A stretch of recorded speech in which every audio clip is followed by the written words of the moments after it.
herriko batzorde eta elkarte guztietako ordezkaria dagoz. Egunez egun, herriko elkar bizitzaren alde lanean aritzen direnak. Eskerrik asko guzti hori etortzenak. Este año queremos homenajear a Ana Storita. Está aquí con nosotros. El fútbol es cosa de hombres, dicen algunos todavía. No os quiero decir nada si encima encuadramos ese fútbol en la sociedad del año 84, año del segundo doblete de nuestro querido Atleti.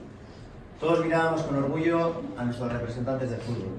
También nuestra homenajeada, estoy seguro. Pues ese año 84, mientras nos acercábamos a la ría a ver pasar la gabarra, Ana tenía un sueño y lo iba a hacer realidad. Consiguió sacarse el carnet de entrenadora de fútbol, la primera en Euskadi, si no sé si me vas diciendo nada, en una clase con 50 personas donde la única chica era esta sobrecostada. Quería consolidar el fútbol femenino porque era una falacia eso de que el fútbol es cosa de hombres. Como 40 años después se está demostrando. Ana se sacó el carnet de entrenadora en el año 84 y pudo entrenar a su Sondica. La liga se había creado 2 años antes y llevó a nuestro equipo hasta la división de honor, el primer equipo en Vizcaya en conseguirlo. Como ella reconoce, entrenar a Sondica cumplió todas sus expectativas.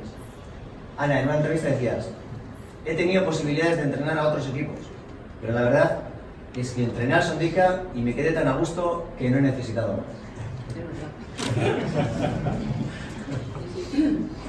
Declaraciones como estas, pero sobre todo llevar el nombre de Sondica y del papel de la mujer en el fútbol bien alto a todos los campos de fútbol y a todos los oídos de un mundo que ni mucho menos es de hombres, te hace merecedora de nuestro homenaje y cariño. Gaurkoan zuretzako da homenaje hau, hartu egizu opari hau, eta guztion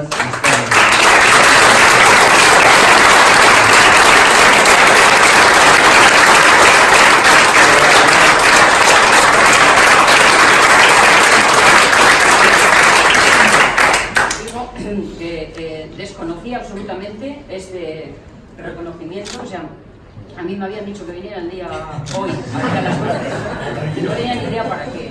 Y, hombre, la verdad es que es un reconocimiento, yo creo que... Mentira piadosa. del que más orgullosa me puedo sentir, porque es el pueblo, o sea, es mi pueblo.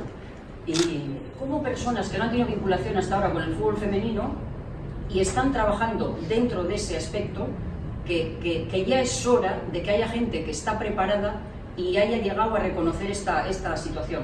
También es cierto que esto va con la ola en la que estamos ahora, que por todos los lados está el tema, lo que decías, Xavier, del fútbol, y todo eso también, pues sí, ya sabemos que eso influye para que estas personas pues se vinculen, pero más vale tarde que nunca y vamos, y yo estoy encantada con este aspecto. Y Juan Iribarren, el preparador físico del Athletic, me sorprendió porque este hombre había también había tenido vinculación con el fútbol femenino hace bastantes años, cuando estuvo en el Atlético de Madrid, en Pamplona y demás. O sea, en concreto, que esto está creciendo, de lo cual me alegro, la tira, y este homenaje sí en este momento es para mí, pero reconocer a todas las personas que comenzaron, sobre todo en el Sondica, que comenzar aquí fue, pues ya sabéis cómo surgió, casi de la nada, y que luego fuimos capaces de mantenerlo con la colaboración de José Luis Larrea también dentro de lo que es el Sondica. Eso hay que reconocerlo, ¿eh?